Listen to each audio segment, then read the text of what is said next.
मंडळी, सीझन संपण्याच्या आधी एकदा तरी तुम्ही हा मऊ लुसलुशीत स्वादिष्ट आंब्याचा शिरा नक्की ट्राय करा. ह्या शिऱ्यामध्ये आंब्याचा ओरिजिनल गोडवा असल्यामुळे आणि त्याचा एक वेगळा फ्लेवर असल्यामुळे खायला खूप छान लागतो. तर सीझनमध्ये एकदा तरी हा आंब्याचा शिरा तर झालाच पाहिजे. तर त्यासाठी कढईमध्ये एक मोठा चमचा साजूक तूप ॲड करायचं आणि त्यामध्ये 1 वाटी रवा ॲड करायचा. बारीक किंवा जाड कोणताही रवा आपण ह्या ठिकाणी वापरू शकतो. रवा त्याला 2 ते 3 मिनटं चांगलं परतून घ्यायचं. रवा आपल्याला खूप जास्त लालसर भाजायचा नाही, परंतु कच्चाही राहिला नाही पाहिजे. असं 2 ते 3 मिनटं आपण रवा व्यवस्थित परतून घ्यायचा.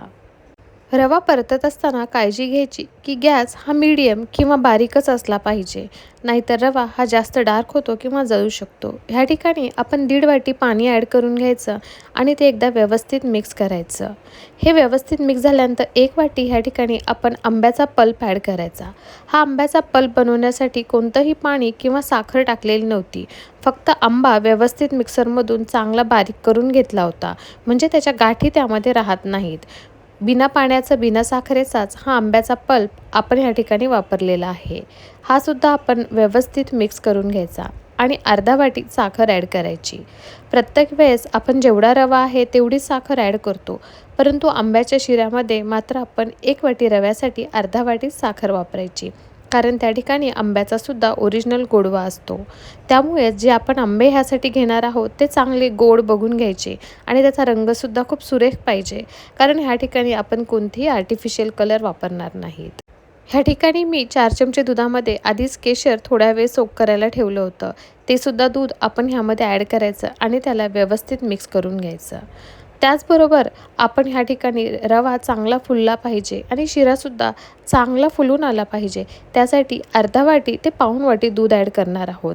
ह्या ठिकाणी ह्या शिऱ्यामध्ये पाण्याच्या ऐवजी दुधाचा वापर जास्त केला जातो. आंब्याचा पल्प आणि दूध, त्यामुळे आंबा कधीही आपल्याला बाधत नाही.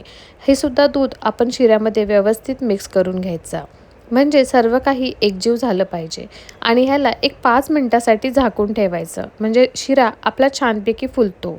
जोपर्यंत हे वाफून येते तोपर्यंत एका छोट्या कढईमध्ये अर्धा चमचा साजूक तूप घ्यायचं आणि आपल्या आवडीनुसार आपण ह्या ठिकाणी थोडेसे ड्रायफ्रूट्स परतून घ्यायचे. कोणताही शिरा जर तुम्ही बनवत असाल तर त्यामध्ये आपण जे ड्रायफ्रूट्स वापरतो त्याला कधीही तुपामध्ये चांगले परतून घ्यायचे, म्हणजे शिरा खाताना त्याचा एक वेगळाच फ्लेवर आणि क्रंच येतो. डायरेक्ट तसेच ड्रायफ्रूट्स ॲड करण्यापेक्षा एकदा ह्या पद्धतीने नक्की ट्राय करा. शिरा व्यवस्थित वाफून झालेला आहे. आता त्यामध्ये आपण जे थोडेसे फ्राय करून घेतलेले ड्रायफ्रूट्स होते ते ॲड करायचे आणि अर्धा चमचा वेलची पूड. वेलची पूड ॲड करणं ऑप्शनल आहे. मँगोचा ओरिजिनल फ्लेवर जर तुम्हाला जशास तसा पाहिजे असेल तर तुम्ही वेलची पूड स्किपसुद्धा करू शकता.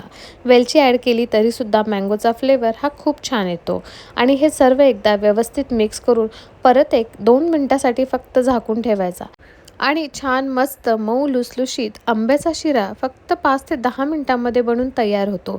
ही रेसिपी आपण सीझनमध्येच करू शकतो, म्हणून सीझन आहे तोपर्यंत झटपट तुम्ही हा आंब्याचा शिरा ट्राय करून बघा आणि गरमागरम घरच्यांना सर्व करा. घरातले सर्वच मंडळी खूप खुश होतील. रेसिपी आवडली असेल तर लाईक करा आणि चॅनलवर नवीन असाल तर सबस्क्राईब करा. थँक्यू.